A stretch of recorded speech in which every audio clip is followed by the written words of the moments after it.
여러분 안녕하십니까? 우리 부동산 실제법의 이재준입니다. 자, 우리 이번 시간에는요, 부동산 매매 계획을 체결했을 때 우리 공인중개사가 반드시 알아야 할 실전세금과 세테크에 관련된 내용을 가지고 한번 진행하도록 하겠습니다. 여러분, 우리 공인중개사가 되시면은 결국 계약서를 많이 쓰셔야 되는 거죠. 바로 둘 중에 하나, 즉 매매 계약서나 임대차 계약서 둘 중에 하나를 좀 많이 쓰셔야 여러분이 대박 나셔 돈 많이 버시기를 바라고요.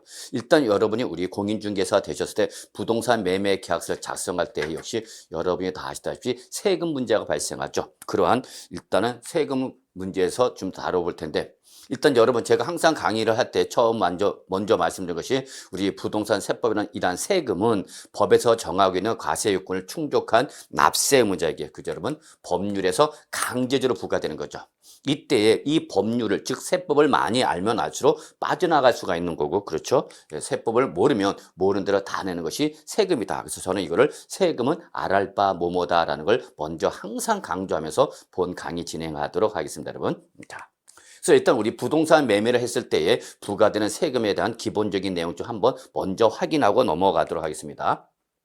자, 일단 우리 부동산 매매 계약서 작성입니다. 그 매매 계약 당사자 두 사람이 나오는 거죠, 여러분. 매도자와 매수자 두 사람이 나오는 거다라는 거 잊지 마시고요. 자, 이때에 이 매도자한테 이 부동산을 양도하면 뭐가 발생하죠, 여러분? 양도소득이 발생하죠. 양도소득이 발생한다.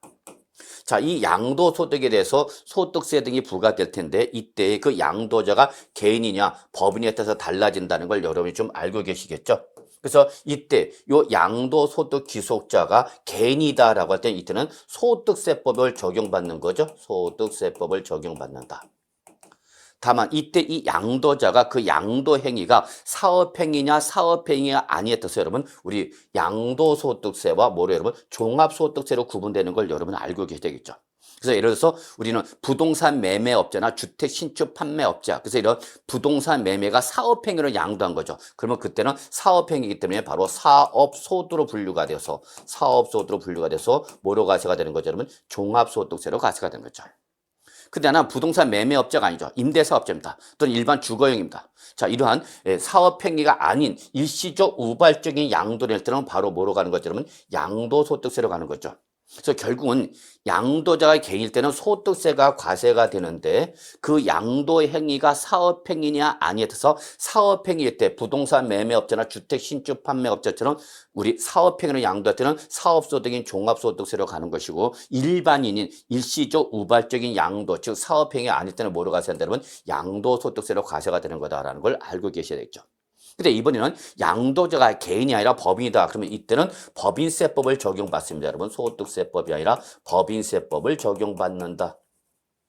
이때 법인세는 우리 순자산 증가세에 따라서 과세하기 때문에 하여튼 순자산 증가하기만 하면 무조건 그 유형, 원천, 이유 이런 거 따지지 않고 무조건 법인세로 과세를 합니다, 여러분. 그래서 양도자가 법인일 때는 법인세로 과세가 되는 거죠. 그리고 우리 지방세법에 따라서 이렇게 소득세가 부과되면 또는 법인세가 부과되면 해당 소득세 또는 법인세 10%를 한 번 더 몰아내야 되는 거죠. 여러분, 지방소득세를 한 번 더 내는 거죠. 그래서 여러분 항상 뭐가 있는 것에는 소득세가 있는 것은 바로 뭐가 쫓아온다 여러분? 지방소득세가 쫓아온다. 몇 프로 여러분? 10%가 쫓아온다는 걸 꼭 기억해 두시기 바라겠습니다, 여러분.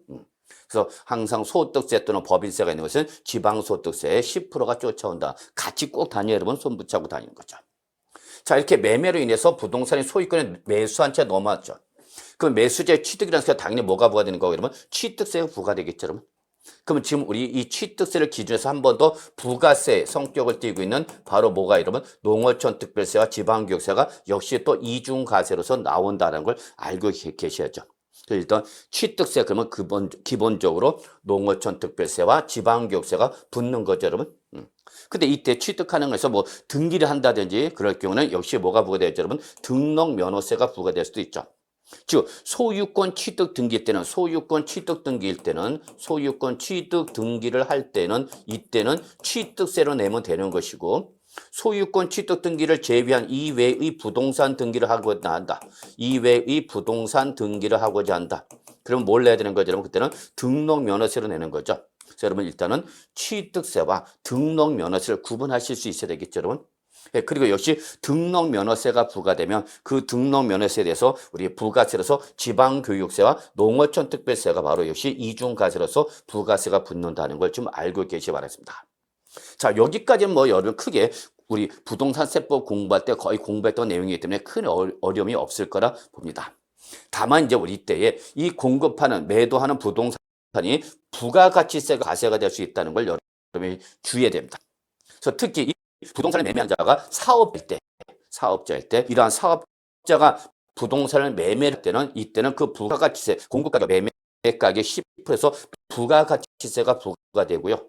이때 이 사업자는 그 매수자한테 부가가치 10%를 징수한다는 걸 여러분 기억해 주시기 바랍니다. 즉 부동산의 매매가 일어나면 부가가치세 여부가 일어날 수 있다는 걸 여러분 좀 알고 계셔야 되죠. 물론 이때 부동산의 매매를 하더라도 우리 국민주택이라든지 또는 토지는 우리 부가가치세법이라든지 또는 우리 조세법에 대해서 면제를 받기 때문에 이때는 국민주택이나 토지는 부가가치세 과세에 대해서 제외된다는 걸 일단 여러분 좀 참고로 알아두시기 바랍니다.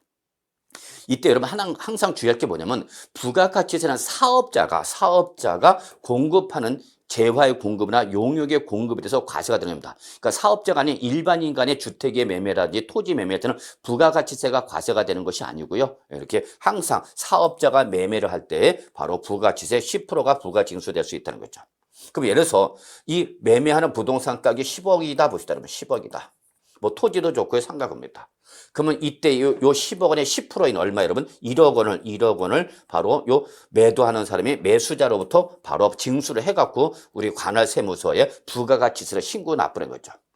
그러면 결국 순수한 매매대금 얼마고 여러분? 10억에다가 부가가치세 10% 부과되니까 1억을 더 받으니까 매도자는 매수자로부터 얼마를 받아야 되는 거냐면 11억 원을 받아야 되는 거죠. 그래서 11억 원을 받아서 바로 10억 원은 자기의 수입, 매도 금액이 될 것이고 1억 원은 부가가치세로 관할세무서에 우리 확정신고 또는 예정신고 때 신고하고 납부해야 되는 거죠. 또한 이렇게 부동산의 매매가 있으면 여러분 이 부동산 매매 계약서를 작성하겠죠? 그럼 이때 이 부동산 매매 계약서는 여러분 인지세법상 바로 과세 문서에 해당하기 때문에 바로 인지세가 부과됩니다. 이때 바로 요 매수자 그러면 인지세 같은 경우는 여기 매매 당사자가 바로 납세무자가 되는데 실무상으로는 보통 법무사한테 우리 이전 등기를 위임할 때는 이 법무사가 거의 다 이 인지세 관계를 다 청산합니다, 여러분. 특히 이 법무사한테 맡길 때는 우리 또 여러분이 잘 아셔야 되는 것이 매수자 입장에서 여러분 국민주택 채권을 매입해야 됩니다. 국민주택 채권을 매입하셔야 돼요. 왜 매입을 해야 되냐면 이 취득한 부동산에서 매수자가 소유권 이전 등기를 해야 되겠죠. 그럼 이때의 이 소유권 이전 등기 신청 서류에는 기본적으로 취득세 영수증은 물론이고 바로 국민주택채권 매입 필증이 있어야 됩니다. 이 매입 필증이 제출돼야만 이전 등기 접수가 되거든요, 여러분. 이때에 이거를 누가 법무사가 은행이나 증권회사 가서 대행해서 여러분 대신 구입해갖고 거기에 대해서 바로 매입 필증을 제출하여 이전 등기를 한 다음에 그 채권을 바로 법무사가 매수해주는 형식을 취하는 것이 바로 실무상 가능입니다. 그래서 일단은 매수자가 소유권 이전 등기를 법무사한테 셀프 등기를 하지 않고 법무사한테 위임할 때는 법무사가 인지세 같은 거를 다 실무상으로는 취득자한테 전가시키는 것이 기본적인 특성이죠. 즉 매도자는 안 낸다는 얘기입니다. 인지세를. 그렇지만 매수자가 지금 냈지만 나중에 이 매수자 다시 또 매도를 할 때는 그때는 매도자는 이제 매도자 입장이니까 인지세를 부담하지 않고 다른 차기 매수자가 인지세를 부담한다는 걸 여러분이 좀 주의해 주시기 바랍니다. 그래서 일반적으로 여러분이 우리 부동산 세법을 공부할 때 여기까지는 여러분 큰 어려움이 공부를 하셨겠고요. 다만 실무상으로 부가가치세 과세 문제가 일어나고 또 인지세 문제가 일어난다는 것 좀 봐주시고요. 또 역시 국민주택채권 매입을 한다는 것도 좀 감안해 주셔야 되겠습니다. 물론 이거를 셀프 등기를 하지 않고 법무사한테 위임할 때는 법무사가 요 인지세와 국민주택채권 매입 필증 그리고 거기에 대한 대행 수수를 자기가 계산해서 청구를 한다는 걸 여러분이 좀 잡으시고요. 그래서 일단 이렇게 부동산 매매에 따른 세금의 종류 한번 전체적으로 한번 흐름을 봤고요. 한번 조금 더 구체적으로 좀 살펴본다면 일단 매도자한테 부과되는 대표적인 세금이 바로 뭐죠, 여러분? 양도소득세 또는 종합소득세 둘 중에 하나가 되는 거죠, 여러분. 그래서 사업성이 없는 개인이 부동산을 양도했을 때, 즉 사업성이 없다는 것은 이 양도는 일시적 우발적 양도인 거죠. 그럴 때 양도로 인해서 발생하는 양도소득에서 기본적으로 6%부터 45%까지 이 8단계 초과 누진세를 기본세율로 하는 거죠. 자, 이 기본세율에다가 이것이 양도한 부동산이 중과 대상일 때 미등기 양도인다든지 또는 1년 미만 또는 1년 이상 2년 미만의 단기 투기성 거래일 때는 우리 투기 규제를 하기 위해서 차등 비례세율에서 여러분 우리 70%라든지 또는 60% 또는 뭐 50%의 비례세율로 과세가 될 수 있는 거죠. 그래서 가능하면 부동산을 양도했을 때 양도소득세를 맞을 때는 가능하면 누진세율을 맞는 것이 가장 기본적으로 양도소득세를 줄일 수 있는 방법이라는 것 좀 알아두셔야죠. 그래서 특히 미등기 양도할 때 70%든지 또는 이렇게 1년 미만 또는 1년 이상 2년 미만의 단기 투기성 거래에 해당할 때는 이렇게 차등 비례세율로서 높은 세율이 부과될 수 있으니까 이런 것을 피하는 걸 여러분이 공인중개사인 여러분이 이렇게 컨설팅 내지는 유도를 할 수 있어야 되겠죠. 근데 만약에 양도자가 부동산 매매업자나 주택 신축 판매업체처럼 어떤 그 사업행위로 인해서 양도했다. 사업행위로 인해서 양도를 한 거다. 그럴 때는 우리는 바로 사업소득이 종합소득세로 과세가 돼야 돼. 기본적으로 우리 종합소득세 세율은 바로 6%부터 45%까지 8단계 초과 누진세로 과세된다. 그러니까 둘 중에 하나가 되는 거죠, 여러분. 엔드 개념이 아니라 둘 중에 하나, 양도소득세나 종합소득세냐 둘 중에 하나가 결정되는 건데 그는 사업행위인 거냐 아닌 거에 따라서 여러분 구분된다는 거 알아두시기 바라겠습니다. 자, 그 다음에 우리 부가가치세 과세 문제가 발생할 수 있습니다라고 했죠. 특히 여러분 다시 한번 강조하지만 부가가치세는 누가 여러분 사업자가 부가가치세법상 사업자가 공급하는 부동산일 때 과세가 되는 거죠, 여러분. 그래서 만약에 사업자가 건물을 매도한다. 물론 국민주택이라든지 또는 토지는 우리 부가가치세법상 면제 대상입니다라고 했죠, 여러분. 면제 대상이기 때문에 바로 이때는 과세가 제외되는 거죠. 그때는 그 건물의 매수자로부터 매도자가 매수자로부터 그 공급가액 여러분 그냥 매매가액으로 보시면 되겠습니다. 여러분 매매가액에 대해서 10%를 징수하고 그 징수한 거에 대해서 내가 너한테 받았다는 증빙서류로 세금 계산서를 발급하는 거죠. 그리고 그거에 대해서 징수한 10%에 대한 부가가치를 우리 부가가치세법상 과세기관에 관할 세무서에 신고하고 납부한다라는 거죠.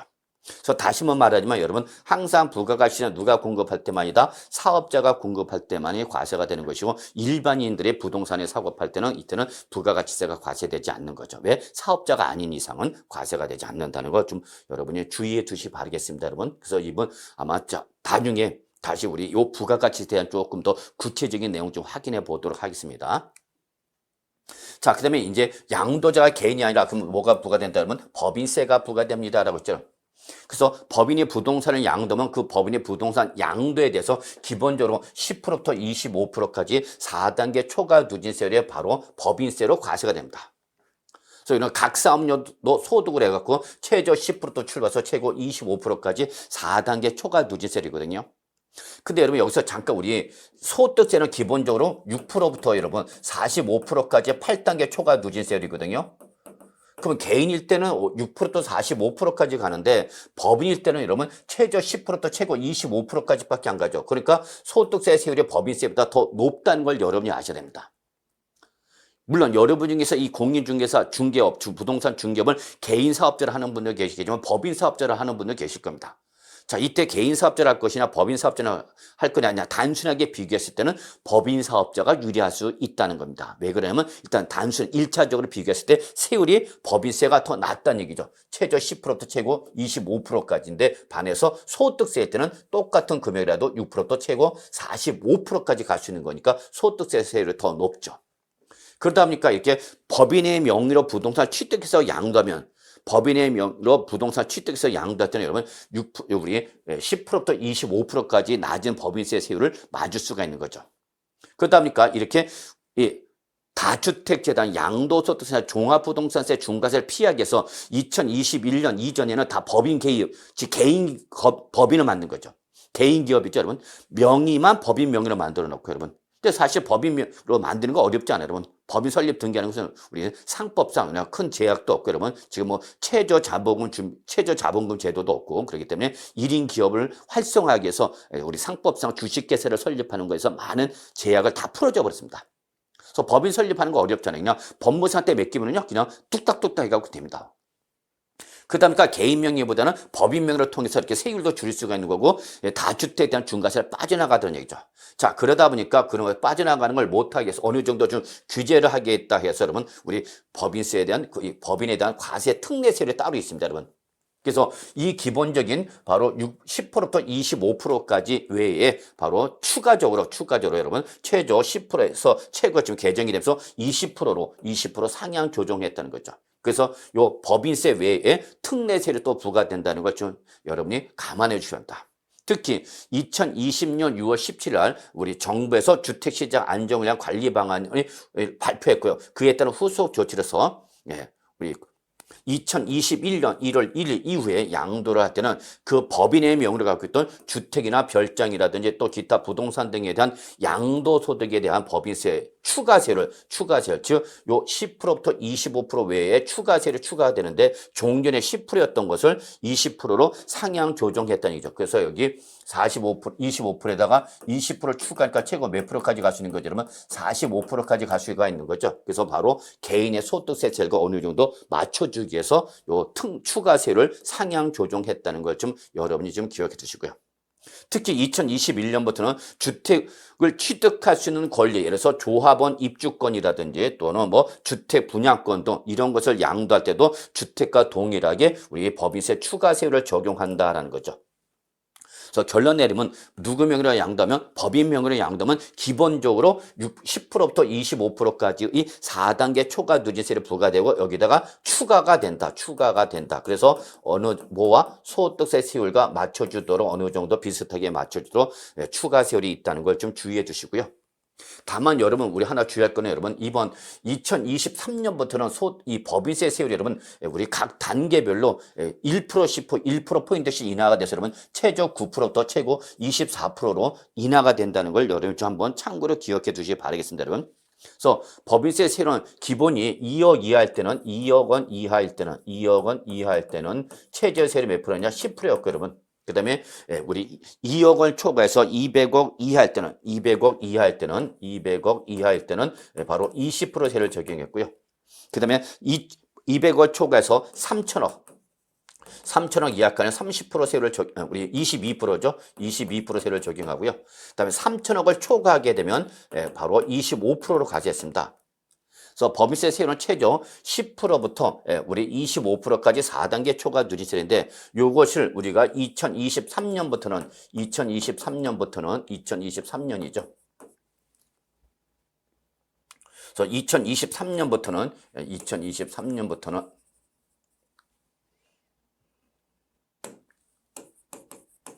여기서 각각 1%씩 인하합니다. 1%포인트를 인하합니다, 여러분. 그래서 10%에서 1% 빼니까 몇 프로면 9%또 출발한 거죠. 그래서 9%, 19%, 그 다음에 21%, 그 다음에 24%에서 우리 2023년부터는 법인세 세율이 좀 낮아졌다라는 걸 좀 알아두시기 바라겠습니다, 여러분. 그래서 2023년 귀속분부터는 법인세 세율이 10%부터 25%까지가 아니라 각 단계에서 1%씩 인하가 된 9%부터 24%까지 4단계 초과 누진세를 적용한다는 걸 여러분이 좀 알아두시기 바라겠습니다.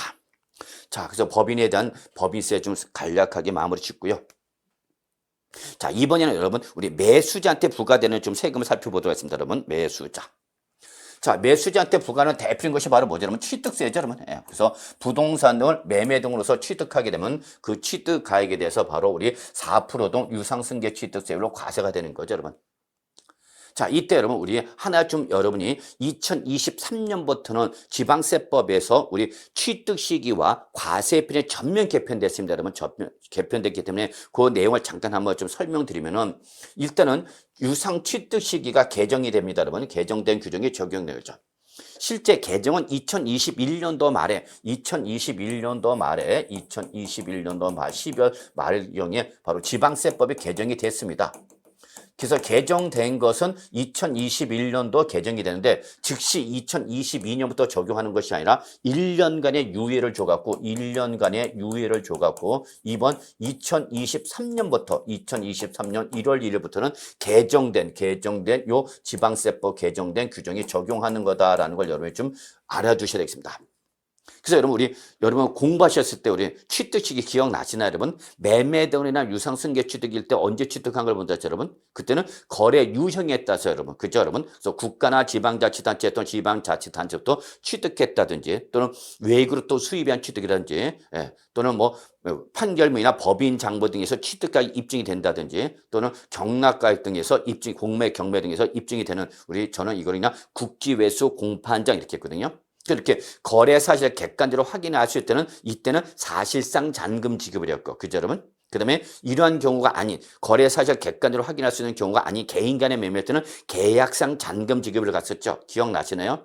그래서 매매되는 유상승계 취득은 취득의 유형에 따라서 국지외수 공판장이면 사실상 잔금 지급일, 이게 아닌 개인 간의 매매할 때는 계약상 잔금 지급일, 둘 중에 하나를 선택했었죠, 여러분. 그런데 그래서 이렇게 2022년 12월 30일 이전까지만 해도 거래 사실의 객관적 확인이 가능할 때는 사실상 잔금 지급일, 개인 간의 매매다. 네, 이럴 때는 계약상 잔금 지급을 잡았죠. 그리고 비교 대상으로 등기 접수를 비교해서 둘 중에 어떤 날이면 빠른 날이 바로 매매 등이나 유상 승계 취득시겠죠.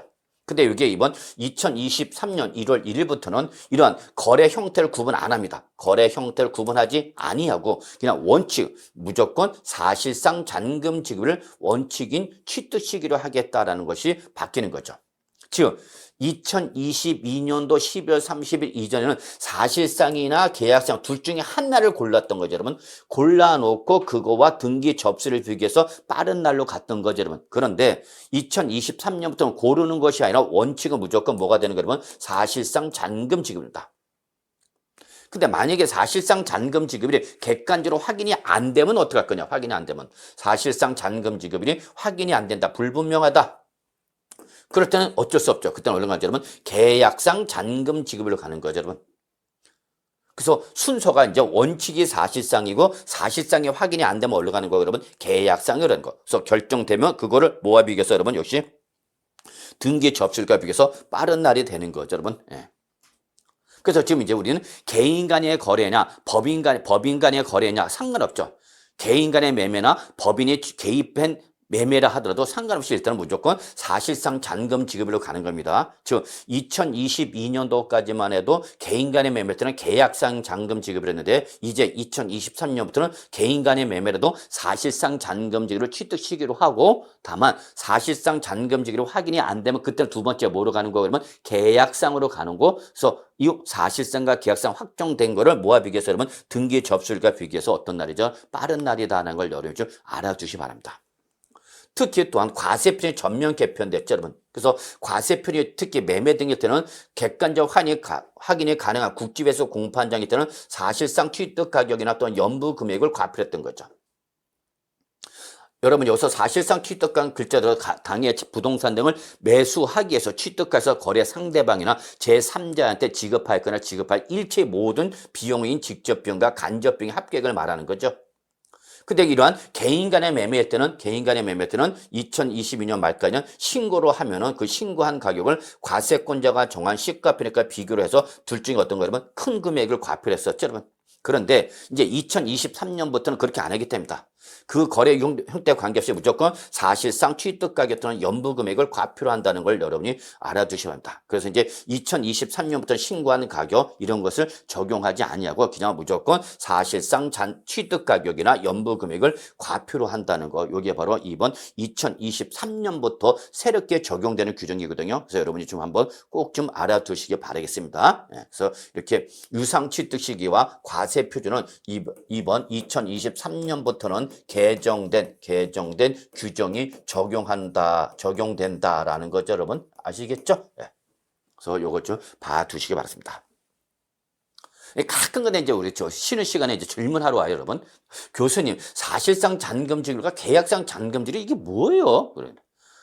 알고 있는 여러분이 그게요, 여러분. 그래서 계약상 잔금 지급은 글자로 매매 계약서에 잔금 지급을 명시되는 거를 말하는 거죠.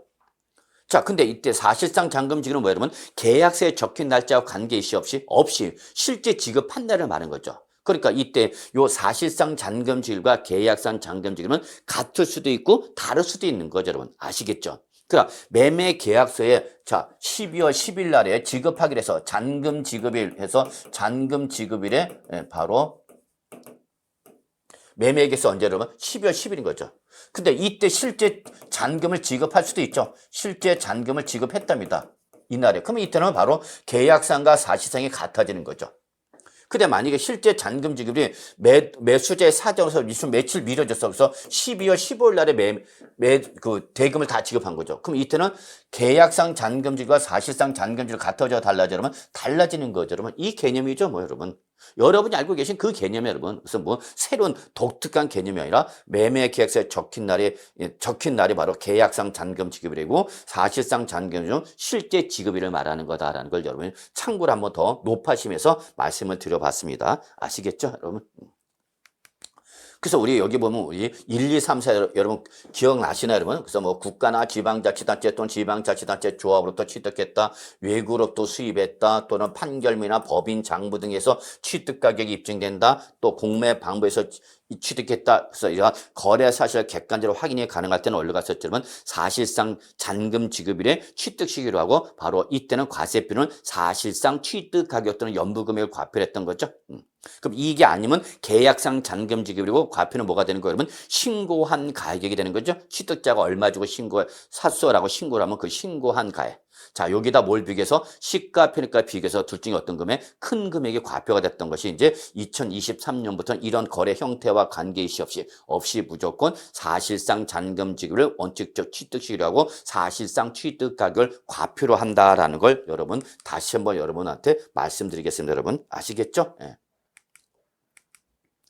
자, 다만 이때 여러분 우리 사실상 취득 가격의 범위에 약간의 개정사항이 있거든요. 여러분 우리 2023년부터 그래서 요거 한번 좀 잠깐 확인하고 넘어갑시다.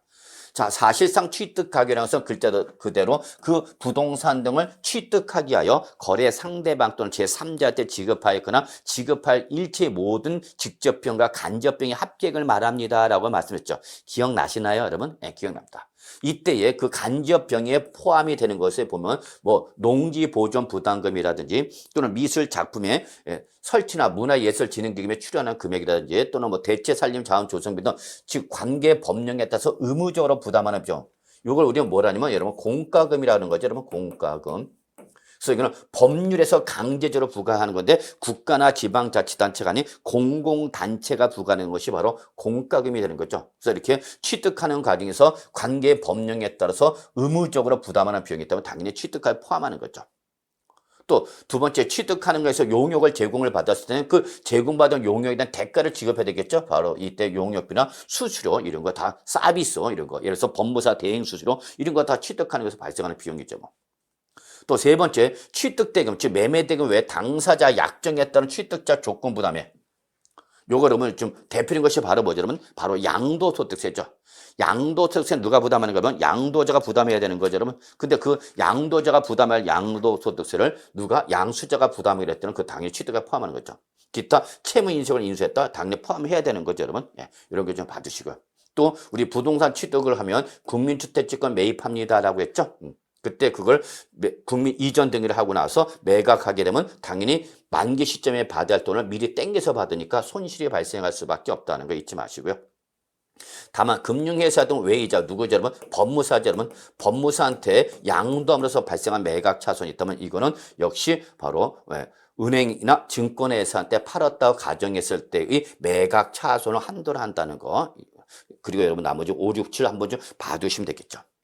자, 특히 근데 이번에 우리 제외 대상이 되는 거 여러분 한번 확인해 보죠. 그래서 바로 판매를 위한 광고 선전비 등의 판매 비용이라든지 또 전기나 가스나 열 등 에너지 등을 이용하는 자가 분담하는 비용이라든지 또 이주비나 지작물 보상금 등 취득물건은 별개의 권리에 대한 보상금이죠. 보상금 그러면 제외되는 거죠. 다만 그리고 여러분 우리 부가가치는 기본적으로 간접세다 그랬잖아요. 그렇기 때문에 부가가치는 원칙적으로 우리 취득 가격의 범위에 포함한다 제외한다 그러면 제외한다는 것 좀 잊지 마시고요. 또 뭐 장기 연부 구입하기로 했다가 일시금으로 지급하면서 일정액을 할인을 받았던 그때는 할인액을 포함한 할인된 금액을 과표를 한다는 거 보시면 되는데 자 올해 개정된 게 뭐냐면 여러분 바로 요거죠. 여러분 아시다시피 할부, 연부, 이자, 연체료라든지 우리 중개보수 이런 것은 여러분 우리는 법인일 때는 포함하지만 개인할 때는 제외됩니다라고 했던 거 여러분 기억하시죠? 여러분 공부하셨죠? 그때 개정된 게 뭐냐면 요거죠. 건설자금 충당이자죠. 자, 건설자금 충당이자가 2022년도 말까지는 개인 법인 구분하지 않고 다 포함을 했다가 이번 2023년부터는 취득자가 법인이나 개인 따라서 법인일 때는 포함하지만 개인일 때는 제외 대상으로 바뀌었다. 요게 바로 개정이 된 거죠. 그래서 건설자금 충당이자는 원칙적으로 회계 장부에 기록을 해야 되기 때문에 회계 장부를 기록하지 않는 개인일 때는 그 부담을 덜어주기 위해서 취득가격 범위에 포함한다, 제외한다, 그러면 제외한다라는 거죠. 그래서 요거를 한번 좀 봐두시기 바라겠습니다. 자, 이때 여러분 우리 부동산을 매매대로 취득하게 되면 여러분 이때 취득세는 여러분 당연히 취득세의 세율은 물론이지만 부가세인 농어촌 특별세와 지방교육세가 부과되기 때문에 총 개를 여러분이 좀 알아두시기 바랍니다, 여러분. 그래서 예를 들어서 부동산을 매매로 취득했다. 그럼 우리 기본적으로 취득세 세율은 몇 프로죠? 그러면 4%죠. 물론 농지 같은 경우는 여러분 3%만 적용하죠. 그래서 농지는 우대 대상이니까 바로 약간 세율이 낮아지죠. 그러면 이 취득세에 대해서 기본적으로 뭐가 들어오죠? 그러면 농어촌 특별세가 들어오죠. 그래서 무조건 취득세 세율 2%한 거에 대해서 10%로 바로 농어촌 특별세로 추가가 되기 때문에 0.2%가 추가되는 거죠. 여기다 역시 부가세에 뭐가 쫓아져? 그러면 지방교육세가 들어오는 거죠. 그러면 그래서 바로 우리 취득세 세율에서 요 취득세 표준세율에서 2% 뺀 세율의 20%로 바로 지방교육세가 부과되기 때문에 0.4%가 되고 농지일 때는 0.2%가 되는 거죠. 그러다 보니까 결국은 부동산을 매매로 취득하면 취득세 기본 몇 프로? 4%에다가 농어촌 특별세 몇 프로는 0.2% 그리고 지방교육세 0.4%가 부과되기 때문에 총 부담률은 몇 프로가 되는 거다 그러면 4.6%가 되는 거죠. 아마 실무 나가시면 취득세 따로 농어촌 특별세 지방세 따로 구분하는 것보다는 여러분 총대만 알면 되는 거죠. 물론 이거는 법무사가 얘기를 해주겠죠. 나중에 매매대금 치르면서 이제 우리 이전 등기를 할 때. 그 전에 여러분이 매수자한테 바로 일반적 부동산을 매매할 때는 취득세, 농어촌 특별세, 지방교세 합해서 기본적으로 4.6%고 농지 때는 3.4%다. 요 개만 알면 되죠. 근데 여러분 주의할 게 바로 뭐죠? 여러분 주택을 취득했는데 누구면 여러분 1주택의 유상취득일 때는 이때는 취득 가액에 따라서 6억 이하는 바로 몇 프로죠? 여러분 1%. 그 다음에 6억 초과 9억까지는 계산 시기에 따른 세율이 되는 거고 그 다음에 9억을 초과하게 되면 몇 프로가 되는 거죠? 여러분 3%가 되는 거죠. 그래서 주택일 때는 1주택일 때는 최저 1%부터 최고 3%까지 간다라는 걸 좀 봐두시고요. 그 농어촌 특별세 0.2%에다가 지방교육세 해당 취득세율을 곱한 거에 50%에 20% 그래서 10%가 되겠죠, 여러분. 그래서 최저 1.3%부터 최고 3.5%까지가 바로 취득세 등으로 부담하는 거다라는 걸 잊지 마시고요. 다만 우리 주택을 취득했는데 이게 뭐예요, 여러분? 중과대상이죠, 여러분. 중과대상일 때는 이만큼 세율이 높아지는 거죠. 그래서 여러분 요거는 꼭 알아두셨는데 자 어쨌거나 여러분 요 주택 취득 중과세는 여러분이 일단 판단하실 게 뭐냐면 현 정부에서는 지금 새로운 2022년 5월 10일부터 새로운 정부가 들어섰죠 여러분. 현 정부에서는 부동산 세금의 정상화 이게 기본적인 개념이기 때문에 이전 정부에서 규제했던 부동산 세금의 강화를 정상에서 완화시키겠다는 것이 기본적인 패턴입니다, 여러분. 그래서 지금 현재 정부에서는 주택 취득 중과세를 지금 검토를 하고 있다는 걸 여러분 지금 알고 계셔야 됩니다, 여러분. 오늘 현재 지금 정부에서는 이 주택 취득에 대한 중과세를 없애버리겠다라고 지금 검토를 하고 있는 건데 아직 제가 강의할 때는 확정이 안 된 상태이기 때문에 말씀을 드리지 못하기 때문에 현행 규정으로 말씀드리는데 그래서 2주택자인 개인일 때는 여러분 8%의 취득세율이 부과될 수 있죠, 여러분. 여기 다만 뭐죠, 여러분? 우리 학업이라든지 이사라든지 또는 취업이라든지 또는 취약이라든지 또는 직장 이전 뭐 이런 근무상 이전으로 인한 일시적 2주택일 때는 8% 중과 대상에서 제외되는다. 이거 알고 계셔야 되죠, 여러분. 특히 이때에 8% 중과세를 제외하고 그냥 1%부터 3%로 과세를 하되 일시적 2주택이기 때문에 단 뭐 들어가죠, 여러분? 사후 관리에 들어간다는 거 알고 계셔야 되겠죠, 여러분? 그래서 이 2주택 된 걸 빨리 하나 처분해야 되겠죠? 몇 년 이내죠, 여러분? 원칙 3년, 그죠? 그래서 3년 이내 종전주택을 처분해서 몇 주택을 만들어야 되면 1주택으로 만들어야 되는 거죠. 물론 종전주택과 신규주택이 다 조정 대상적이 있다. 그러면 그때는 2년으로 연장된 거 아시죠, 여러분? 그래서 2년 이내 처분하면 되는 거죠. 근데 그걸 했다, 못했다.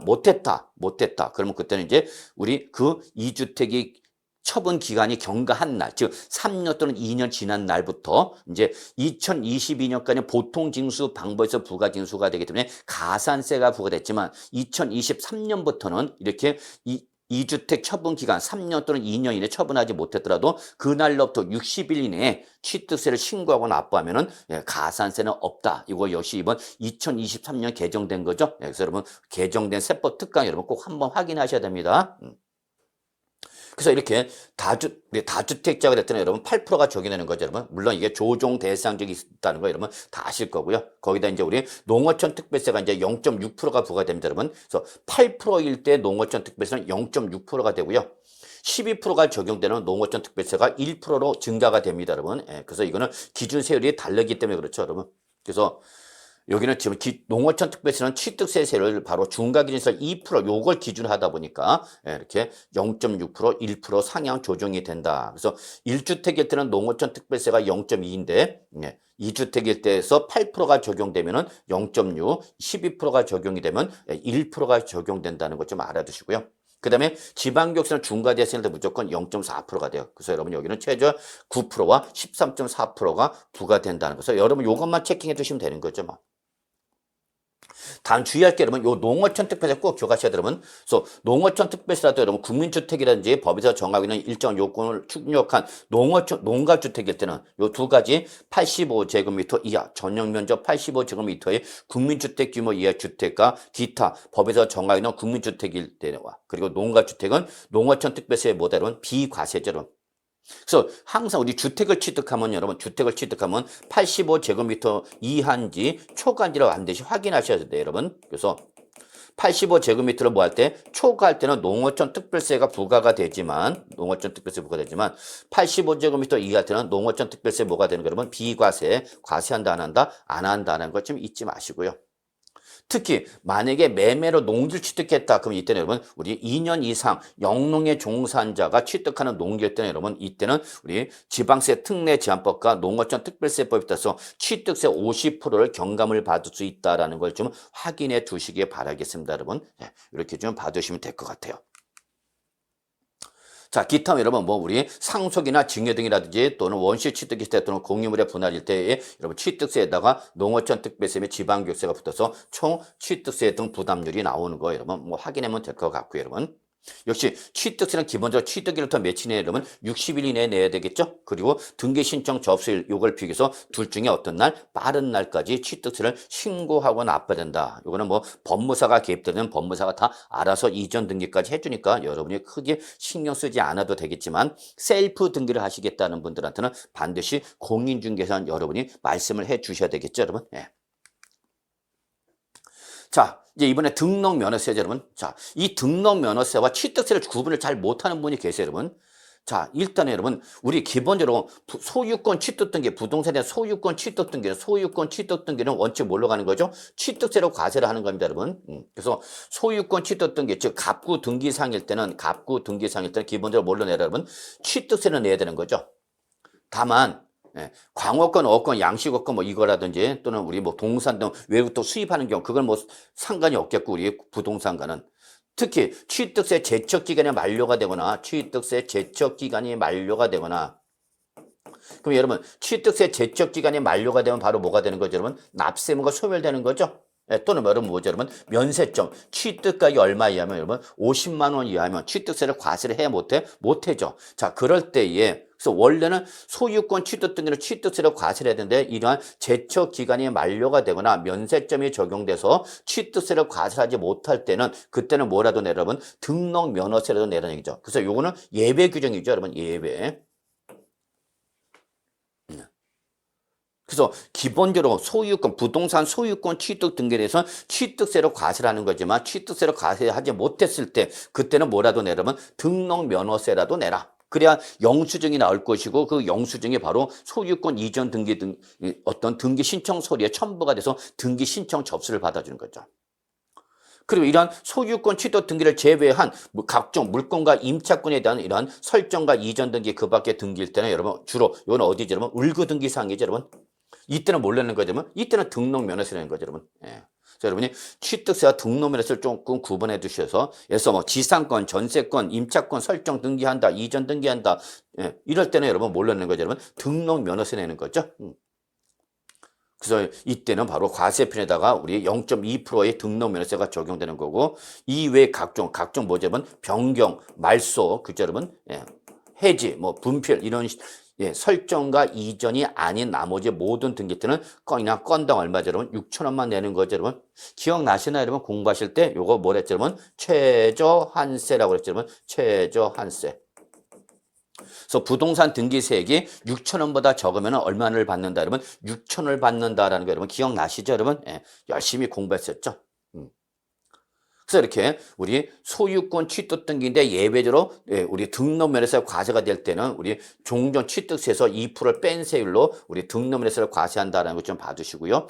대부분은 이제 우리 각 소유권을 제외한 각종 물건과 임차권에 관련된 을구 등기상이라든지 또는 표제부 변경 등기 이런 걸 때는 우리 뭘로 낸다 그러면 등록면허세로 내는 거다라는 걸 여러분이 좀 확인해 두시면 될 것 같아요.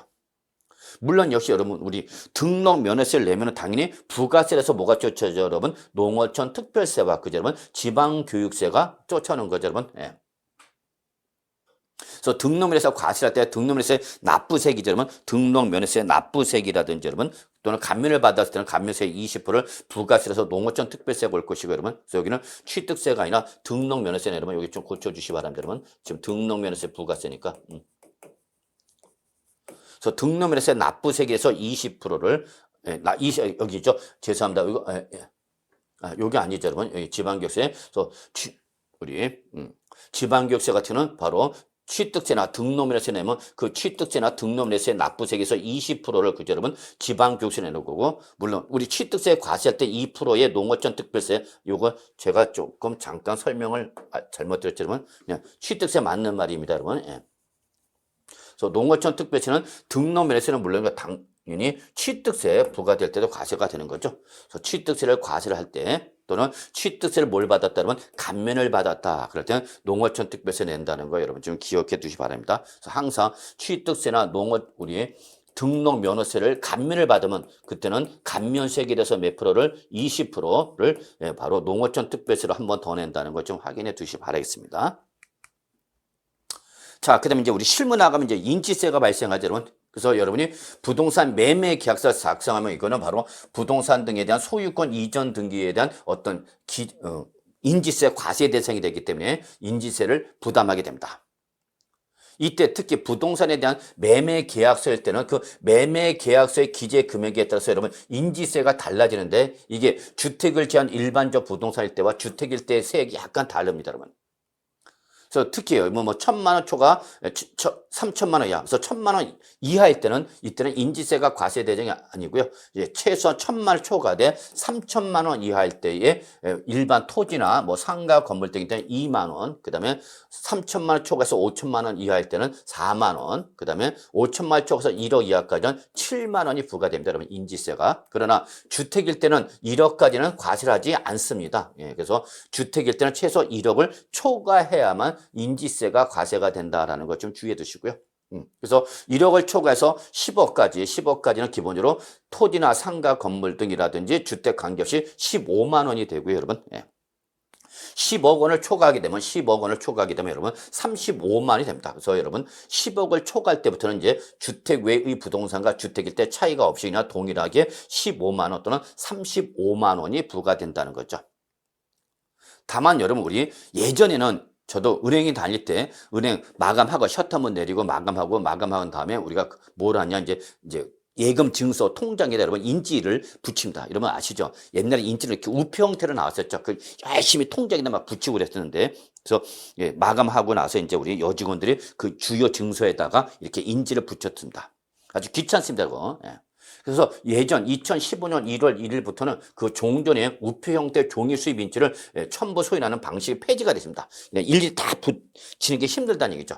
그래서 그렇게 하지 말고 이제 지금은 이제 인터넷으로 전자 수입 인지라든지 그러든지 또는 우리 여기 주소가 나왔죠, 여러분. 요거 도매 주소로 해서 여러분 전자 수입 인지 여기 오타가 나왔네요, 여러분. 그래서 전자 수입 인지 죄송합니다, 여러분. 전자 수입 인지 여기서 그냥 도매 주소 하면 됩니다, 여러분.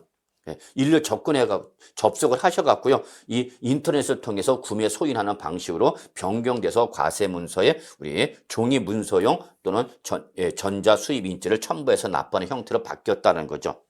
예를 들어서 이거 한번 잠깐 홈페이지 보시면요. 이렇게 여기 전자 수입 인지 여기다 도면 주소 넣거나 또는 이리베뉴 스탬프 해갖고 여러분 정보 있죠. 그럼 여기 들어오면 여러분 종이 문서용과 그다음에 전자 문서용 두 가지로 나머지죠. 그래서 종이 문서용 전자 수입 인지는 글자들은 종이 문서에 첨부하는 출력물 현재 전자 수입 인지를 말하는 거고요. 전자 문서용 전자 수입 인지는 전자 문서에 첨부하는 이러한 전자적 정보 형태의 전자 수입 인지를 말한다라는 거죠. 그래서 일반적으로 여기 우리 종이 문서용 수입 인지를 들어가죠, 여러분. 그러면 여기 전자 수입 인지에서 구매해서 구매할 거냐 발급할 거냐 해서 여러분이 좀 받으시면 되죠. 물론 이게 이제 본인이 하면 셀프 등기하면 본인이 이걸 다 인지를 다 해야 되는 거죠, 여러분. 매수자가. 다만 이제 이거를 실무상에서 이제 누구한테 맡기면 법무사한테 맡기면 이걸 법무사가 이제 알아서 다 자기가 결제해주고 거기에 대해서 대행수를 받으니까 여러분이 뭐 요거는 알아도 되고 그냥 알아만 두시면 될 것 같아요, 여러분. 그래서 이제 지금은 우리 인지세를 예전엔 우표 형태의 수입 인지를 사갖고 붙이지 않고 지금은 다 이렇게 인터넷을 통해서 수입해서 붙이거나 첨부한다라는 걸 여러분이 감안해 두시면 될 것 같아요, 여러분. 아시겠죠, 여러분? 자, 근데 여러분 여기서 조금 이제 우리 부동산 매매 계약서 작성했을 때 인지세 납세문이 누구냐는 얘기죠. 부동산 매매 계약서 작성에 따른 인지세는 누구냐? 당연히 바로 매매 계약서 인지세 과세 문서를 작성하는 자, 매매 계약 작성하는 자가 바로 납세무자가 되는 거죠. 특히 2명 이상이 공동으로 문서를 작성한다라고 했죠, 여러분. 그럴 경우에 그 작성자는 해당 문서에 대한 인지세 연대 납부금으로 부담하는 거죠. 근데 문제는 뭐냐면 여러분 우리 인지세법에서 인지세를 누가 부담할 것인지 구체로 법에서는 규정되어 있지가 않습니다. 매매 당사자 중 매도자다 매수자다 아닌 중개사가 작성해서 중개사가 부담하라라고 여기서는 인지세법에서는 규정되어 있지 않는다는 게 특징입니다, 여러분. 그러니까 결국 누가 낼 거냐는 것은 결국은 이때는 당사자 간의 협의에 따라서 결정할 것이고 법률에서는 인지세법에서는 규정이 되어 있지 않다는 게 특징입니다. 따라서 실무상으로는 우리가 보통 법무사가 이전 등기를 대행을 했을 이때는 보통 법무사가 누구한테 매수자한테 일반적으로 전에 우리 아까 15만 원 또는 30만 원 이걸 받는 거죠. 35만 원을 받는 거죠. 그래서 실제 매매 당사는 매도자, 매수자, 중개사 이렇게 3명이 있을 수도 있지만은 실무상으로는 다 누구한테 매수자한테 전가시키고 있다는 것이 실무상 특징이다라는 걸 여러분이 좀 알아두시면 되겠습니다. 근데 만약에 이때 인지세를 역시 납부를 하지 않으면 당연히 뭐가 부과되냐면 납부 지연 가산세가 부과되는 거죠, 여러분. 특히 요 인지세 납부 지연 가산세는 일반적인 국세의 가산세 약간 다릅니다. 그래서 납부를 하지 않았거나 부족세액이 발생하면 그 미납한 세액 또는 부족세액에 대해서 법정 납부 기한 경과 후 3개월 이내면은 100%가 되고 여러분 3개월 초과해서 6개월 이내가 될 때는 200%가 되고 여러분 6개월 초과 때는 300%이 바로 납부 지연 가산세가 부과된다는 걸 여러분이 좀 참고로 기억해 두시기 바랍니다, 여러분. 자, 그 다음에 이제 우리 부가가치세 역시 부과될 수 있다 했죠, 여러분. 그래서 내가 우리 건물을 매입할 때 국민주택을 제외한 건물을 사업자로부터 매수를 할 때는 그때는 그 매도자인 사업자한테 바로 공급가액 등의 10%를 부가치세로 세금 부가치세 징수가 될 수 있고 세금 계산서 어떻게 한다? 수령을 한다는 얘기죠. 예를 들어서 내가 오피스텔을 매수했다. 그 오피스텔 매수를 하게 되면 그 오피스텔 건물 가격에 대해서 10%를 그 사업자가 분양 사업자가 아마 부가치세를 받아낼 겁니다. 그러면 여러분은 내가 오피스텔 건물을 토지는 1억, 그다음에 건물 가격은 1억. 그래서 이렇게 결정해서 총 3억 원의 분양을 받는 걸로 했을 때에 이때에 요 건물 가격에 대해서 10%인 1,000만 원이 바로 1,000만 원이 부가가치세로 부과되는 거죠. 그럼 결국은 나는 얼마 주고 사는 거죠, 여러분? 3억 1,000만 원 주고 사는 거죠. 이때 1,000만 원을 뭐로 낸 거죠, 여러분? 부가가치세로 낸 거죠. 그래서 거기에 대해서 세금 계산서를 받는다라는 거죠. 이거를 매입세로 공제받을 수 있다라는 것이 부가가치세로서 여러분이 좀 알아두실 내용이 되겠습니다, 여러분. 그래서 사업자가 공급하는 건물일 때는 부가가치세가 부과될 수 있다라는 걸 여러분이 좀 감안해 주시기 바랍니다. 자, 그래서 일단 우리 이번 시간은요, 여기까지 진행하도록 하겠습니다.